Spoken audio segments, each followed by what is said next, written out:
style of play, I think, just comes from maybe, I don't know, short attention span. I mean, short, I'd be screwing around, shooting pucks, not listening. And Dean Evason sends a message to his team with one healthy scratch, and the Minnesota Wild see a 6-game winning streak come to an end. But don't worry, there's still a lot of good happening with the Wild. Plus, don't miss our check-in with now former Minnesota Wild goalie and the nicest man in the world, Alex Stalock. Episode 63 starts now. Bardown Beauties jerseys are back, as are a number of other amazing designs found exclusively at sodastick.com. Newly released 1980 scoreboard t-shirts and restocked North Star State logos. Toss down that Bardown Beauties code at checkout for free shipping on all items at sodastick.com.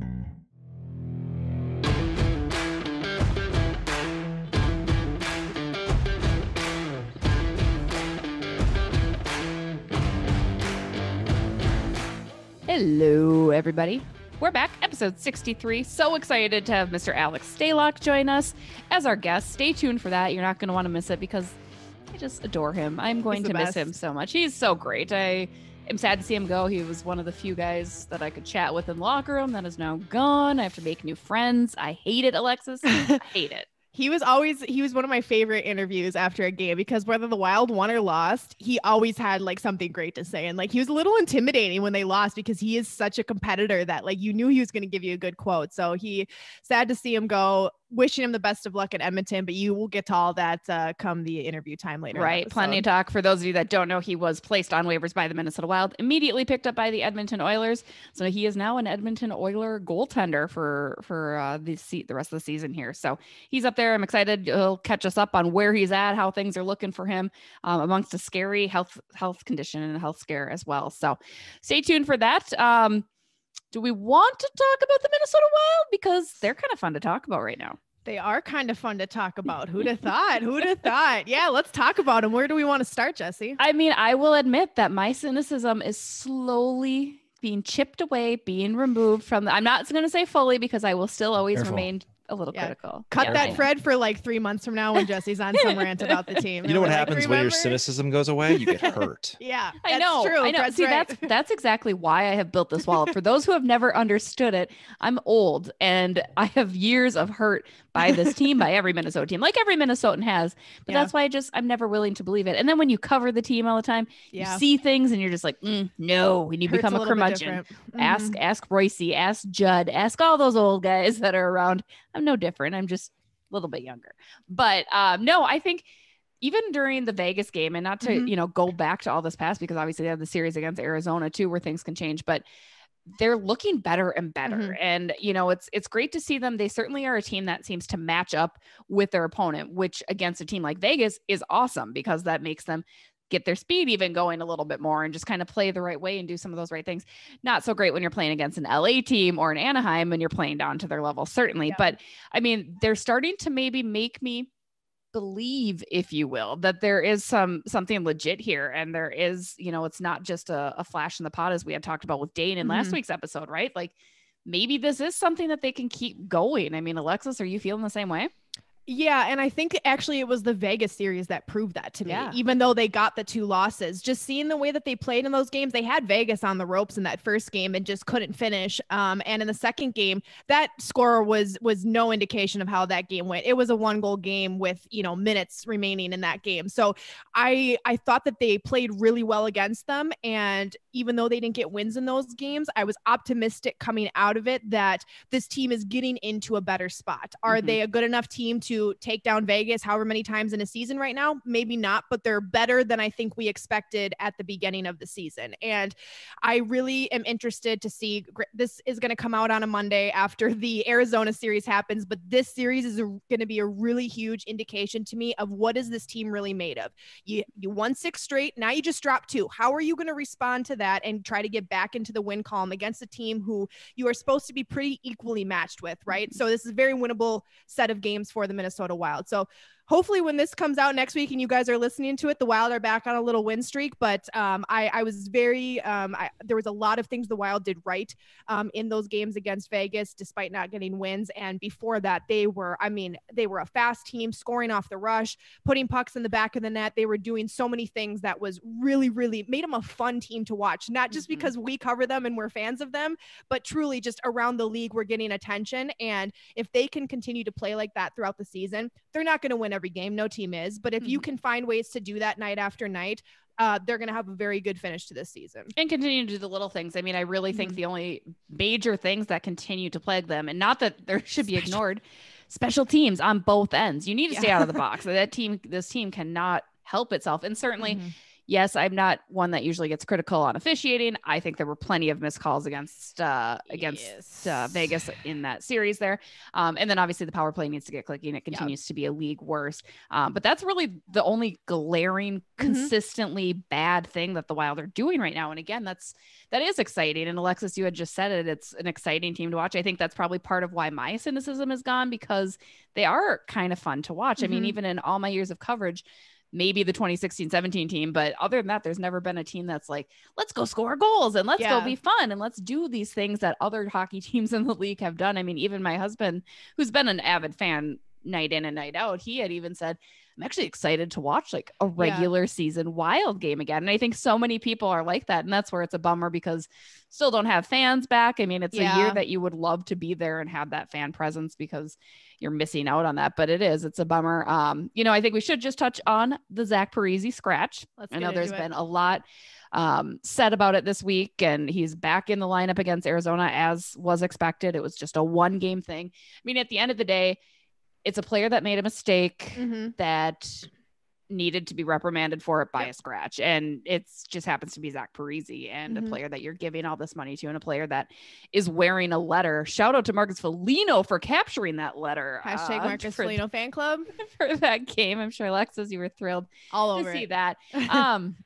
No, and again, I don't need to harp on it too much, because certainly I had talked about it, but I think maybe I'm interested to see how Zach responds to that. I think Zach is a hard worker, and he's always given that. Even when he's struggling, he's always going to work hard. I think right now that's just struggling. Game. It is. That's entirely his game. That's his wheelhouse, 100%, which is tough, I think, for Wild fans, right? Because you look at how much money you're paying a guy who just works hard. I mean, that's a typical fourth line job. And I don't disagree with that, but I mean, Zach will give you his all. And I'm interested to see how he responds to this. I think the toughest thing with Parise is he really hasn't found a way to fit into this team. And I'm not saying that culture wise, because I don't know that that's necessarily a difference, but I'm saying there hasn't been a line that he's really found that chemistry with. I know there were high hopes that he would find it with Bukestad, and I think he'll remain with Bukestad for the majority of the season, because they are the two that seem to play well together. But I think that's the toughest thing for him, is he doesn't know where he fits, and he so desperately wants to. It's just not there. They're having a tough time finding that. Yeah, and he's been a snake bit throughout the season. You've even seen in games where he's had good games, he couldn't buy a goal. I mean, he's just, the games that he's been noticeable, he hasn't been able to score in the game, and there's been a handful of games he's been unnoticeable. And when the news first broke that he was scratched, I really didn't like it. I thought it was a bad move on Dean's part, and I was kind of upset about it. And when I talked to my dad about it, he reminded me, he said, Alexis, this is a John Tortorella move, and you love John Tortorella. He is the kind of coach who does this stuff, and we love him. And I was like, okay. He's like, so have a little respect for Dean's decision. And he kind of broke it down for me, and I had a little bit easier time swallowing that pill after I had that conversation with my dad, because, and to your point, Jesse, it doesn't matter what player it is. If a player makes a mistake on a team, that this is the kind of stuff that happens. You either get sat for the remainder of the game, you get scratched for the next one, you get bumped down a line. These are the kind of things that happen in hockey all the time. So it shouldn't matter whose name is on the back of that jersey. The coaches need to find a way to tell them, hey, that was unacceptable. Now go out there and play better the next time. So I agree with you 100%. Just like the Wild need to have a better overall game in this series, bounce back against Arizona here. Zach Parise also needs to prove why he's on this team, why he gets paid what he does, and get back into his groove. So we don't, you want him to be playing better. He's a big part of this team. He's been a part of this team for a long time. And when Zach Parise's on his game, the team is better. So you hope that he finds a way to get back and prove to Dean that he belongs there and deserves to play. So I'm excited to see what he does. Do you guys think that Zach Parise plays better when he's pissed off? Yes. Has he been pissed off lately? No. Will this piss him off? No, see, I would disagree Maybe. with that. Really? Let's fight. Let's get into it. Go. Up for debate. Because I think up for debate. I want to say that's part of Zach's problem. I think he's gripping his stick too tight, and he's just increasingly frustrated. And naturally, any forward that goes through that drought, it's harder and harder to get past that. And I don't know that Zach's not usually like chipper, happy, go lucky guy. True. Anyway, I don't know. I think he just needs to clear his head a little bit. And I think there's a lot built up in him right now. So I think he's been mad. I think he's, between the not scoring, between not finding a groove, between all of these changes, I think that have happened, I think he has been irritated. And again, that's just a complete kind of guess by the limited conversations that we've had with him this year. So I don't know that it'll hinder him one way or another on how he's going to play. I will say this, though. If Zach Parise comes back in these games against Arizona and flops, we're in big trouble, because if you getting scratched as a veteran player when it's only the second time in the history of your career that you've been scratched and the first with this team, and you come back and can't have a good game, we're going to be in some deep water there. That's just my opinion. Now, sure, it could take him 3, 4, 5 games to get back into the swing of things, and maybe in 2 weeks he's playing really well. I mean, to be fair, because he hasn't been in the swing of things. So really, I don't know that his performance is going to be reflective of the scratch. I just want to see him come out with like fire underneath his butt. I want him to score a hat trick. Give us the good story. Come on. I would love that. That would be hilarious. So no, I mean, that's a good question, Fred. I just don't know that it'll have that much. I don't know that he's a player that it fuels him either one way or another, frankly, from what I've seen. But we'll see. I'm hoping that Zach can contribute to the Minnesota Wild's success as they continue this run, now that they're at about the midway point, I think, or getting close there anyway, which is exactly, they're at a position that I want to see them halfway through the season, right? They've finally come together again. It's been hard during this time to bring a team that's relatively new to each other together when there's so many other circumstances. So it's really great to see them finally piece that together. To talk a little bit about this season, Alex Stalock will be joining us as our guest. We're going to take a quick break. We'll be right back with Al. We want you to help us design the next line of Bardown Beauties Teespring merchandise. What pod-related bit should we toss on some gear? Stay tuned to our social channels, and in the meantime, continue to shop current lines at Teespring under Bardown Beauties. We're back with the Minnesota man, because I think you embody everything that is Minnesotan, Alex Stalock, and I say that in the best way. Unfortunately, the former Minnesota Wild goaltender. We don't have to hash on that. Let's talk about all the positives. Alex, how you doing? Good. Just the day 3 of my quarantine actually today. So I don't know, we're working that out with the province of Alberta Health and City Edmonton and all the NHL rules. But officially today is day 3. I crossed the border 2 days ago, and it started immediately once I crossed the border in Alberta by car, and got in my hotel room just in time for a Edmonton Oilers Toronto game. And ever since then, I've been all over watching TSN, watching the Canadian division. So it's a change in a hurry. Yeah, no kidding. Yeah, what's the quarantine like there? I mean, obviously Canada is much stricter, a bigger shutdown up there in that country. I mean, in general, what have you been able to do? Are you truly stuck in your room? I know you mentioned you just got done with a workout. Not much. Is there enough space in your room to be doing stuff like that? Yeah. Oh, I got here, there was a bike in here. There's a bike in my room, stationary bike. So that gets quite a bit of use. But I got just a subtle hint to you too, right? Just, oh, hey, here, this bike, you need to use it. Exactly. And there might've been a bucket of beers too when I arrived. But that might've been from the 20-hour drive. Here's a little liquid to hydrate. But other than that, I got a 10 a.m. COVID test daily. That I get to look forward to, at least open my door all. And then obviously meal times are a big excitement. But other than that, I watch a ton of hockey. Like last night, I'm laying on the couch. I got a game on the TV, and I got a game on my iPad, and I feel like a scout. But it's good. It's all hockey now, and got to get ready to when I get the green light to finally be active and get around the team and get on the ice again and meet new guys that I want to be as ready as I can. Yeah. So what is that transition like? Jesse mentioned you are a Minnesotan through and through, up until, obviously before Minnesota, you played with other NHL teams, but now you're in Canada. What is that like, just, moving away from your home state and starting somewhere new here?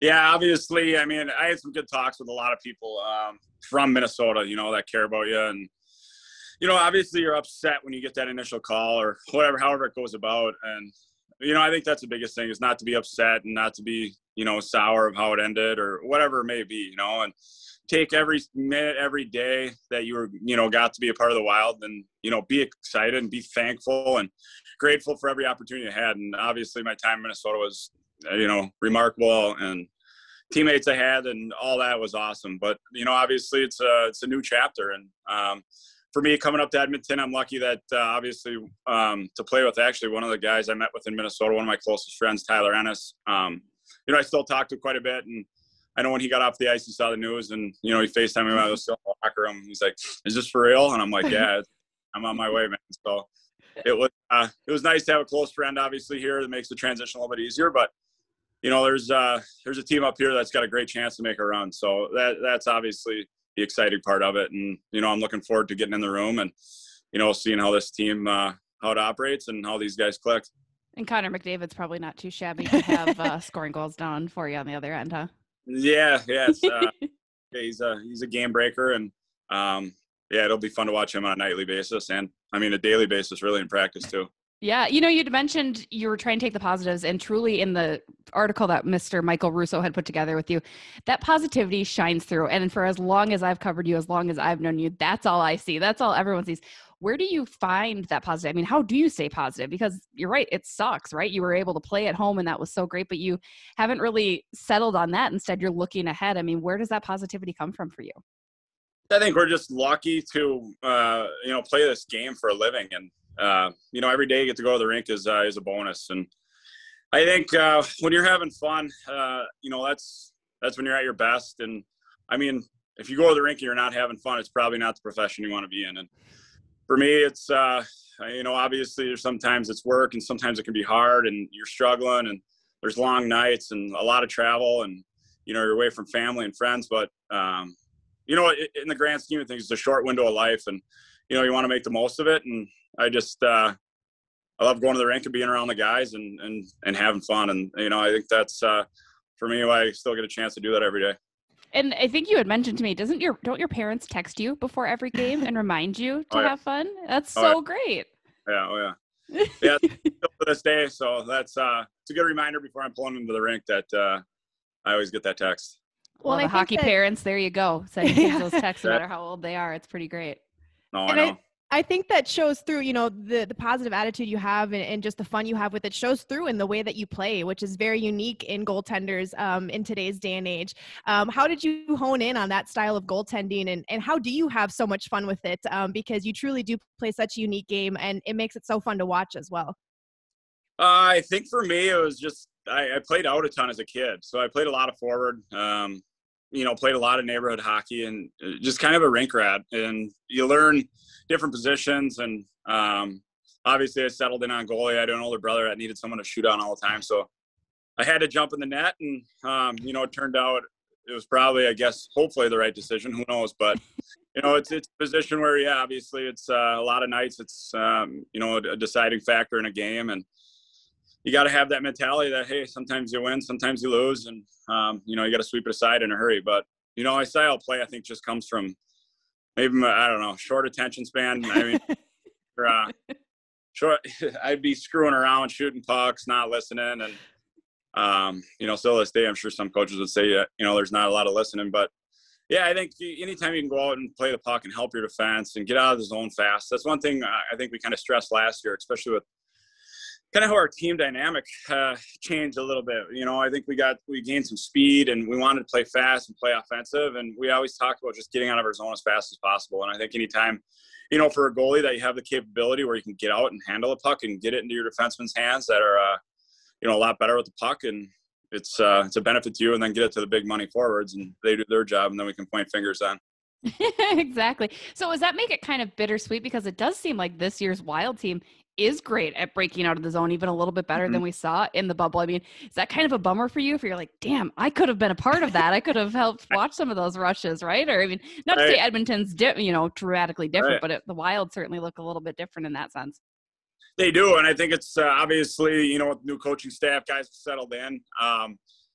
They've had a training camp, not necessarily a normal one, but obviously just more time playing together. We've added they've added some pieces. Sorry, but you're going to take a while to get used to that one, huh? They obviously added some pieces that are subtle, but are going to help.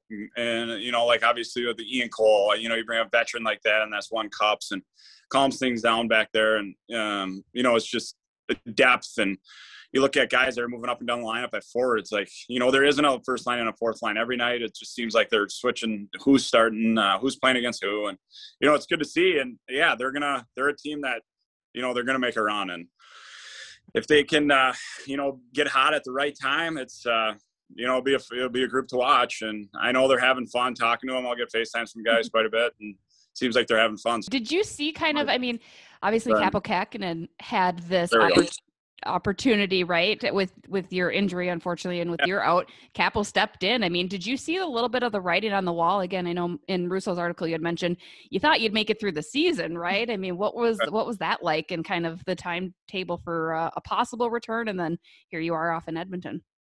Right. Yeah, it's obviously it was unfortunate with what happened with the virus and kind of what transpired out of it, and the unknowns. Obviously the health part first was a little bit scary early on, and to get through that was huge. And then another step to get cleared was exciting, to get active again and try to get back in shape and get on the ice. And we were doing that. It was good to be out there with obviously Andy Ness and the assistant trainer. I worked with them a lot for the last several weeks. And then when you're getting close to coming back, you gotta there's only 2 nets, there's 2 goalies, and you got to figure out when we can get on the ice and when you can get minutes. And it was kind of becoming that time that, hey, we got to make a decision here. And, obviously both guys, obviously them bringing in Cam, for depth at position. And obviously Capo, who's been unbelievable over here in North America for the last couple of years, is they've been, top in the league in goaltending stats. So it's tough to come in and break that up. You can't break a tandem like that up. So, for me, I understood that it was going to be,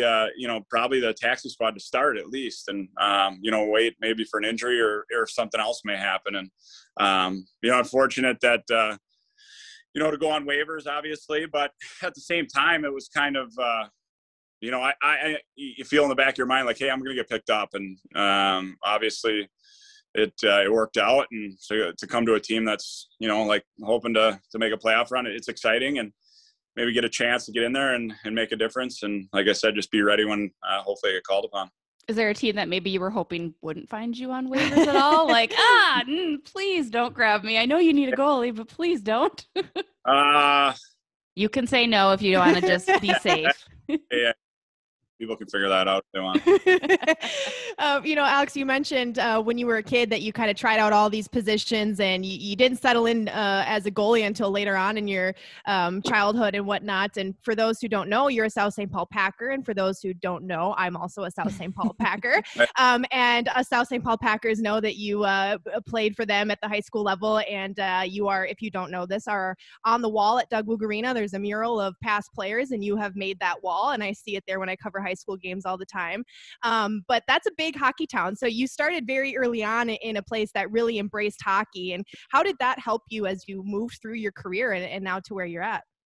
Yeah, I mean, obviously South St. Paul hockey is, there's a rich history. And, I've had uncles that have played there. My friends' older brothers, we used to go watch when we were young kids, and every game was like so big. And you look forward to that night driving down to, now Woog Arena, what used to be Wakota, and sitting in the old white bleachers and, asking for pucks and sticks from the guys. But, it's, it's special to be from there. We got, obviously there's unbelievable talent that's came from there. Guys that have played games in the NHL, Olympic teams and whatnot. But it's so different now. Like, I'm trying to figure out with my boy, like, how do you even get into youth hockey? There's so many different levels. And at South Paul, like, you enter mite hockey, and that's the group of kids you're going to play with all the way until your senior year of high school. And that's truly what we did. And I think that's the reason why, we were fortunate to play in a state tournament. We all just got so close. I mean, we weren't necessarily the most talented team any night, but I think we all got along so well, and we just had fun. And yeah, I mean, Squirts, Pewees, Bantams, it was the same group every year. And you get to high school, it's that same group. So it's pretty special to go stand on the blue line at the XL with, the kids that you went to play mite hockey with. So it'll always be special to be a Packer. And, obviously now at the XL Energy Center, it's pretty cool to see the SSP jersey up in the stands. Heck yeah. I mean, you went up against kind of a tough team with a, what's his name? Blake Wheeler, I believe, is the guy that I think got the best of you guys in state that year. Right. Yeah, we played a rec team that one of my roommates in college was on that team. So I heard about that for years. George Bolton. Obviously his brother was on the team, and they had Robbie D. Man, they had a ton of talent there. But yeah, obviously Blake Wheeler was another guy that played on that team. But you got I mean, and at UMD, it's all about Alex Stalock, if I recall correctly, during that time. There were the Stalock fans, the Superdog fans. I mean, was UMD kind of an easy decision for you, or was it an only team that came looking? What was the process in deciding to stay kind of close to home there with the Bulldogs? I was actually playing down in Cedar Rapids in the USHL at the time, and you have no idea. My parents, obviously, this is the first time they were going through that type of thing. You have coaches coming to talk to you all of a sudden, and yeah, you really don't have no idea. And, there was a few schools. I visited St. Cloud and University of Minnesota. And I was supposed to visit Michigan, and I got snowed in.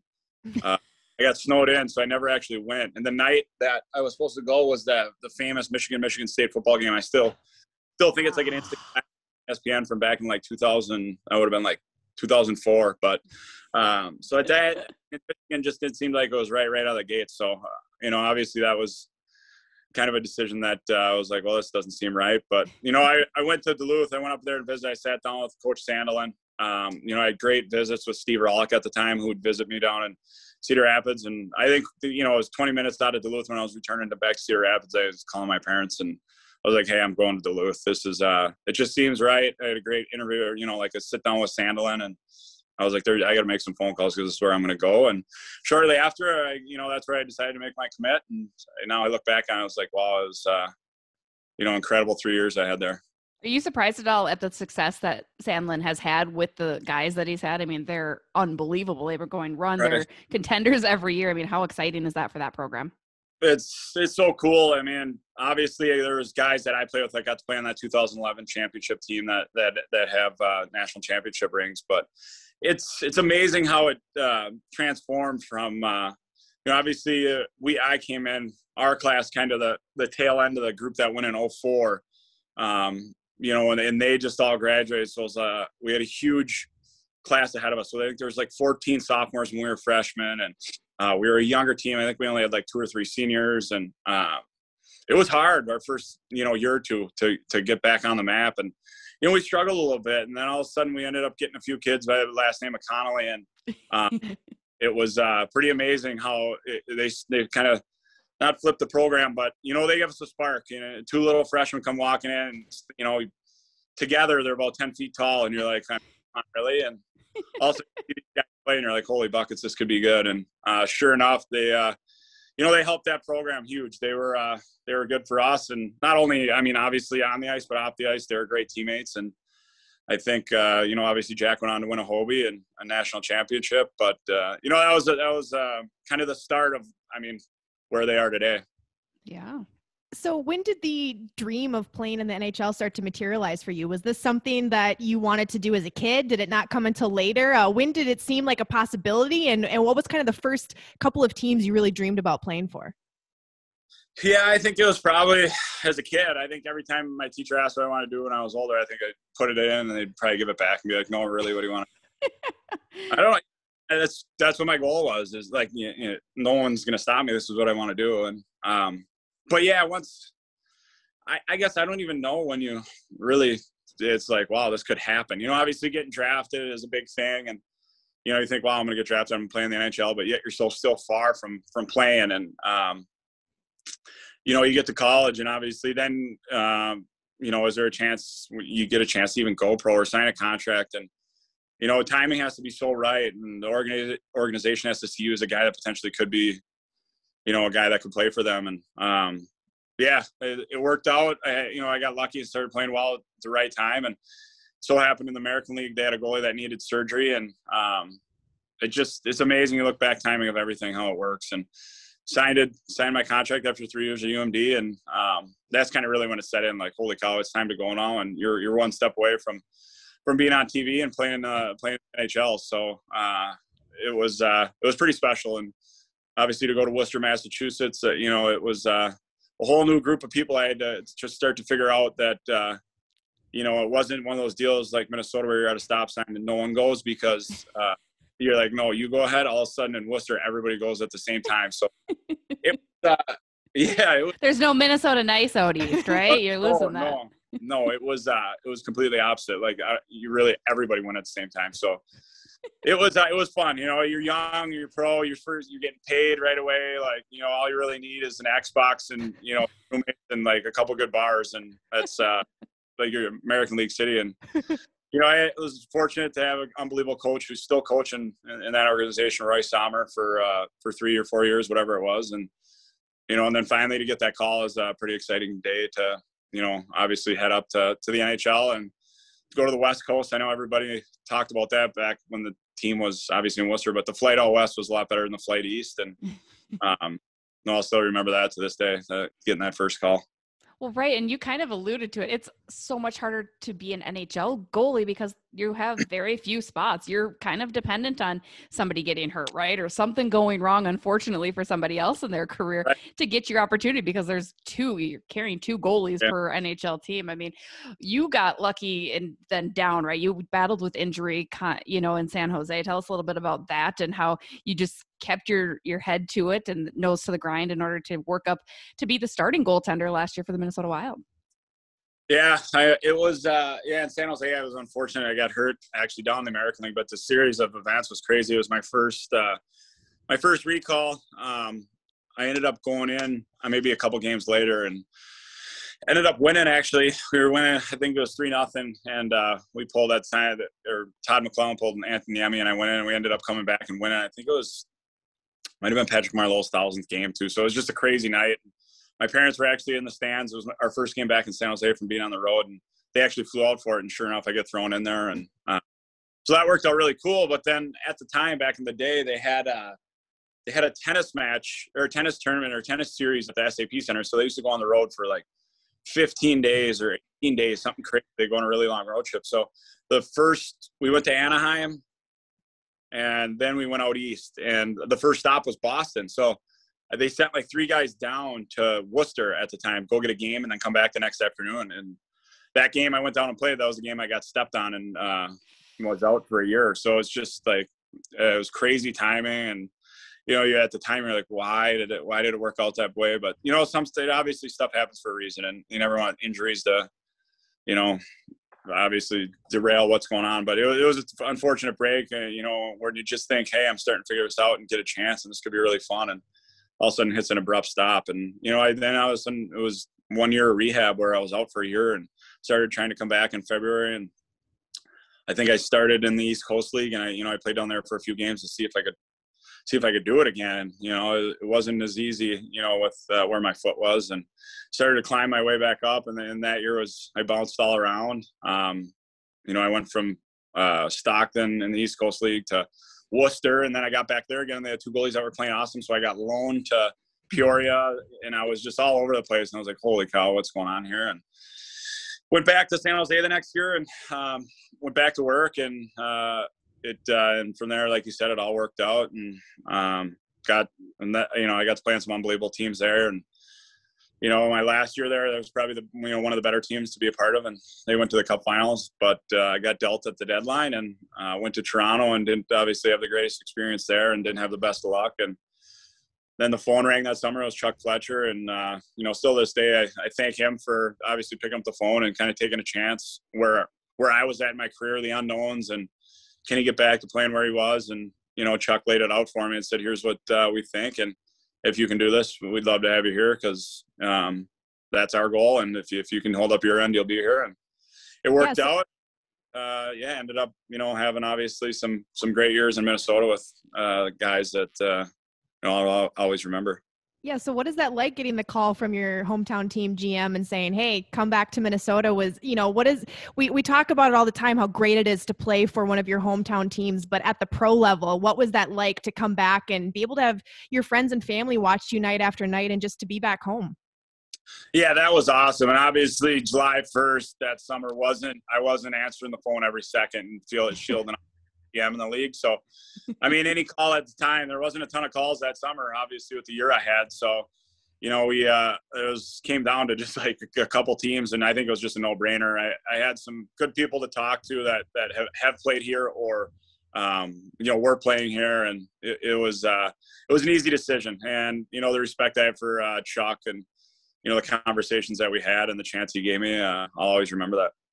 I mean, how good did it feel last year to have the performance you did and to finally have folks take notice, right? I mean, for most of your career, you've been a solid number 2, but you've never really been given, totally every opportunity to be the guy. And Minnesota, you finally earned your way in there. You got him to the bubble. You got him through the bubble a little bit. What was that like for you? And just kind of how good did it feel for Mr. Alex Stalock to be the guy? It was fun. It was, obviously it was very unfortunate with what Devin was going through. And like we said earlier in this conversation a couple of times, like you never wish anybody like sickness or being hurt or, but you had to get going because we had a good group. And I went in there and just kind of gave him a chance. And, we had Kevin, who was probably playing his top, whatever at the league at the time. Every shot he was taking felt like it was going in, and things just seemed right. And we were clicking and we were playing well. And, it was just fun. We were just having fun, and it was great to be a part of and to be in there and, getting wins and all that was awesome. And starting to move closer into the playoff picture was a ton of fun. And then obviously to get a chance in the bubble was a pretty exciting experience. And, obviously wish we would have made a little bit deeper of a run, but it was something that you'll always look back and be able to tell people, you're a bubble playoff team and tell them about the experience. And, it was pretty cool. Still rock your bubble soda stick bubble shirt? Do you guys all got those bubble shirts, right? The bubble hockey, yeah. The JW Marriott now versus the Sutton Place hotel that we were in during the bubble. So I got to upgrade this time. That's very nice of that. I know I didn't even think of make that connection. Yeah. That's amazing. That's awesome. So you're back. Right. I haven't been here. I was like, oh my gosh, deja vu. It wasn't too long ago. I was walking these streets and the chains and the fence. Yeah. Too unreal. I mean, it was such a weird season. I know we've talked about that with plenty of folks since the summer as we continued to do this podcast. But for you particularly had some scary health scares. I mean, go into whatever you'd like to and certainly leave out whatever you wouldn't. But what was that like to test positive? Like you say, you're pretty asymptomatic, right? And then you find out that it's actually more serious and you have a more serious heart condition. How has that been for you? Yeah, the first little bit was tough. I mean, it was just so strange because the virus was new and you had no idea. They were talking about how many people are asymptomatic. And we were all in the car. Actually, we were on our way up north to close down a cabin. And I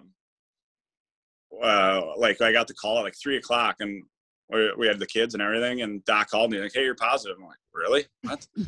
All right. Well, I get off the phone and my wife's like, what's going on? I'm like, well, I guess I'm positive. So we all put on masks and stuff. And we're like, all right, well, we got to go. Let's just go home and figure this out, So I think she went and tested and she was negative. And obviously it was just, the whole thing was strange. And I was like, well, this could be a false positive. And I ended up testing the next day and I went negative. And I was like, wow. So, all right. So it was, because I didn't have any symptoms. I'm like, there's no way I have it. I must have just been positive. And I went negative twice in 48 hours. So then I was like, well, let's get in the rink. Because it was at the time, was it November 19th? I think we tested. So it was at the time that 9 of us were here and we were going to go start skating at Tree again and get back going. And, they were going to let me go. But now with the stuff they were finding, every player that does get diagnosed or with COVID-19, we have to do a heart test and they do EKGs and an echo test. And they found something on an echo test that required me to go get an MRI of the heart and to get a better look. And they found something on there. Obviously, the myocarditis is what they found, which is kind of swelling of the heart. And, obviously you don't really know about it. And it was scary to hear right away. And the unknowns, you don't really get answers. It was just kind of sit and don't let your heart rate get too high and take it easy. And, I mean, it's hard to take it easy when you just find out you have swelling in your heart. And right.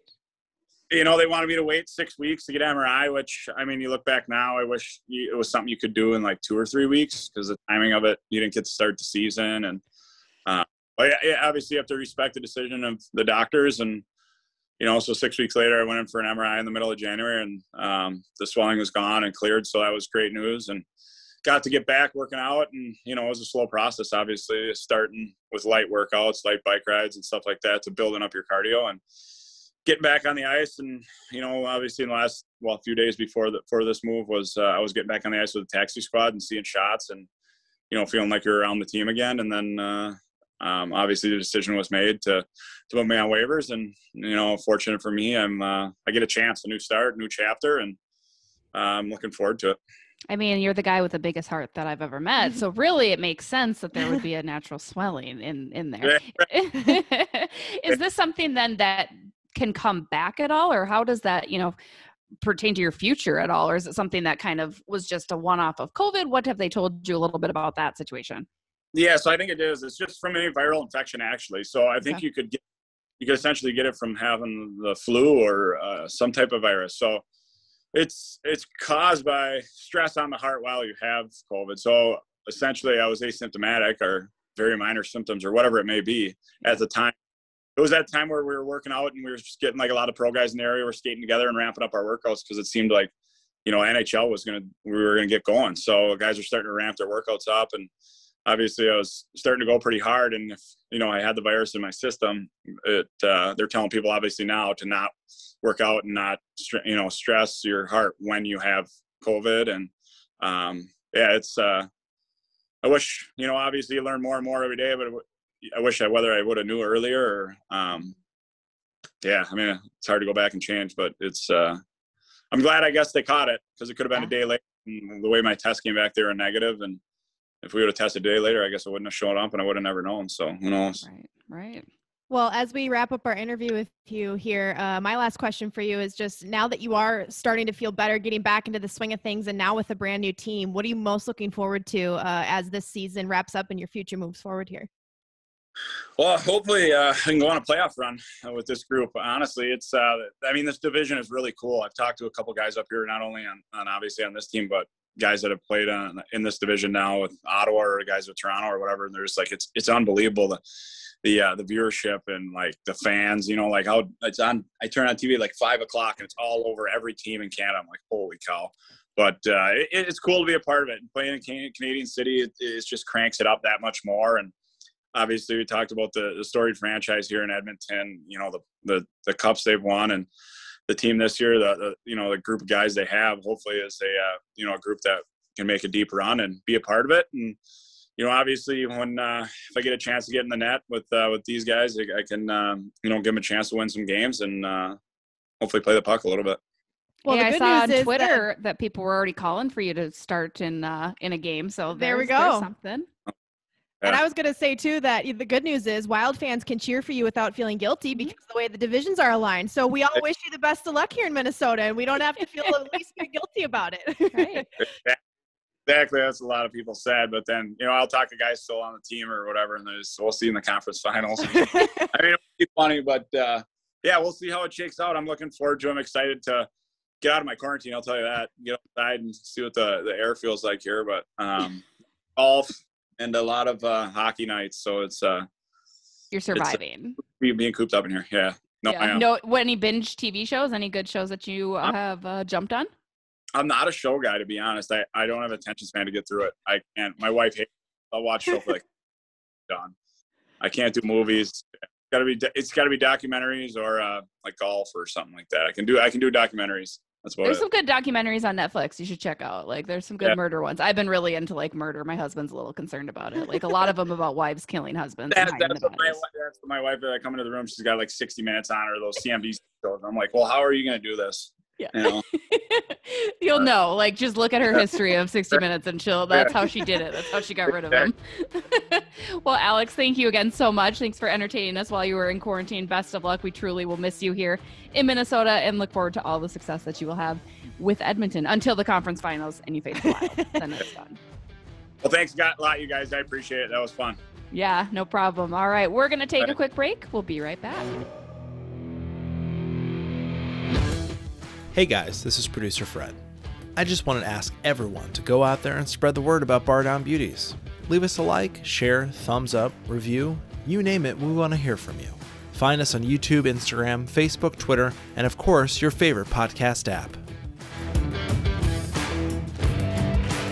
We're back. Thanks again to Al for taking the time out of his not busy quarantine. I can't tell if you're ever really busy during quarantine or if you're not, or if you're looking for something to do. It's busy funny. Being bored. It was great when I asked him. He's like, yeah, of course. And I was like, oh, really? Like, that was an immediate response. Like, awesome. Let's do this. Well, and I told my dad we were going to have him on as the guest this week. He's like, yeah, it makes sense. He's like, what else is he doing in quarantine? I was like, yeah, true. He probably has some He extra couldn't time. lie to me about it. Like, actually, no, I've got practice. I'm like, no, you don't. Like, bud, no, you don't.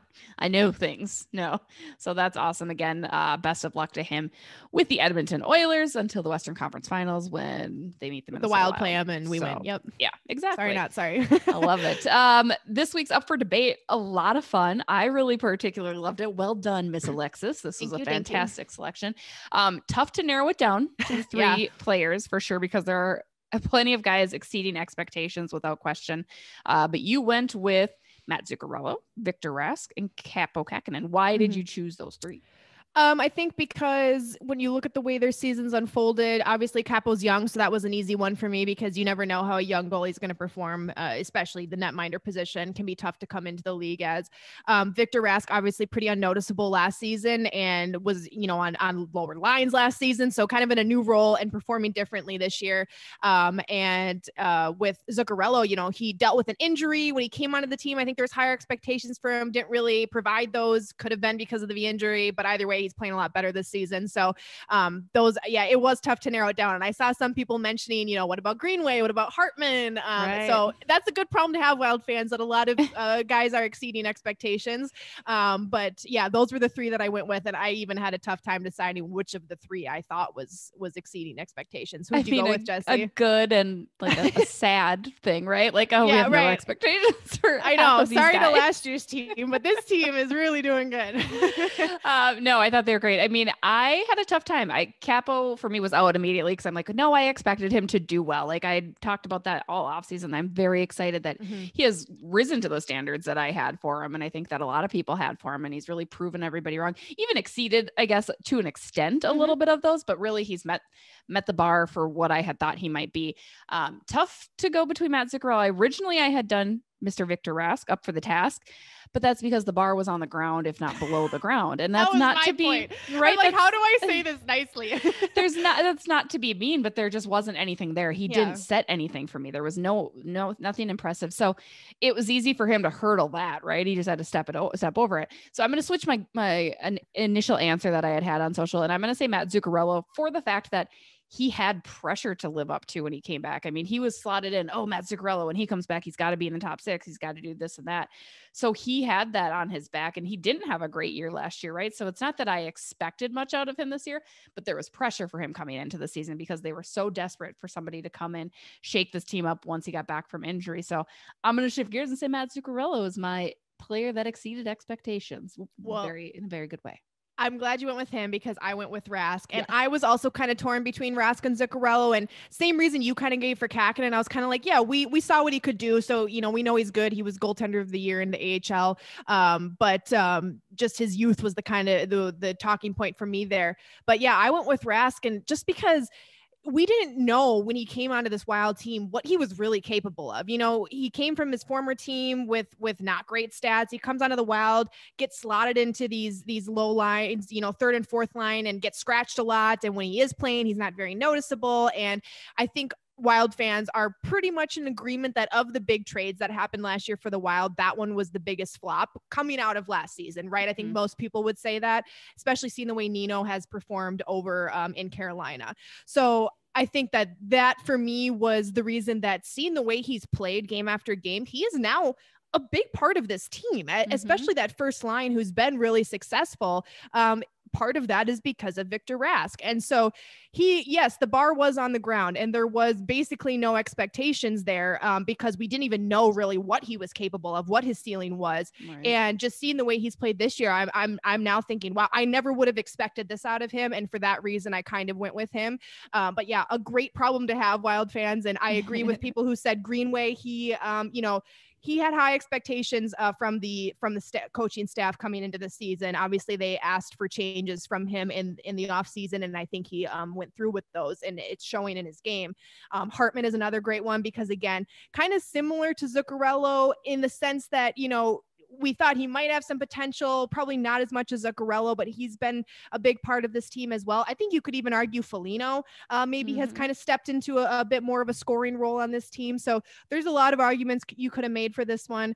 But yeah, I went with Rask for mine. So. I mean, you know what? I'm going to say it too. Kirill Kaprizov has exceeded my expectations which is impossible, right? Like, you knew he was going to be this good player, but like I had mentioned way back a couple episodes ago.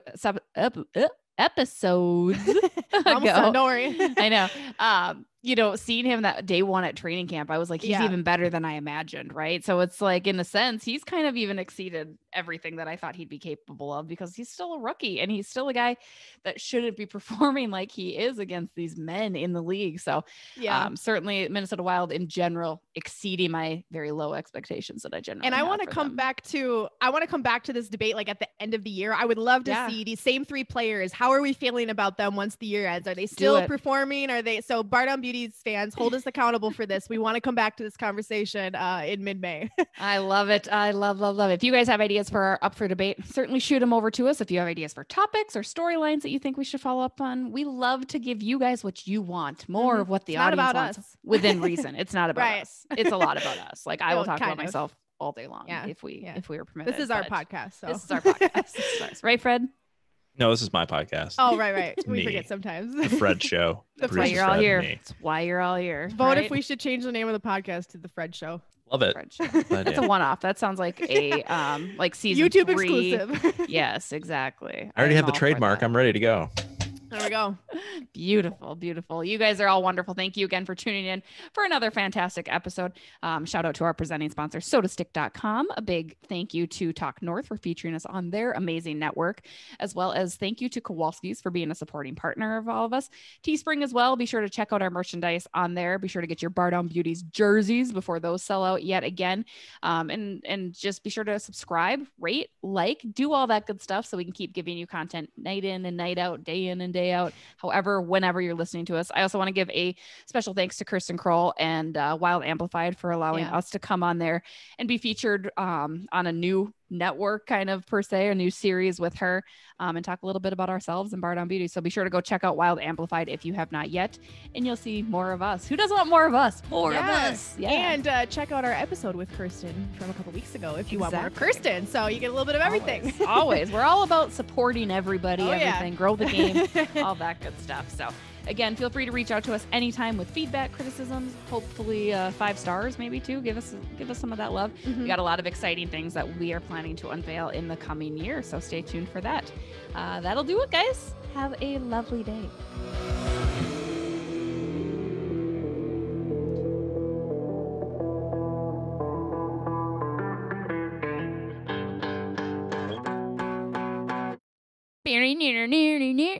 Near.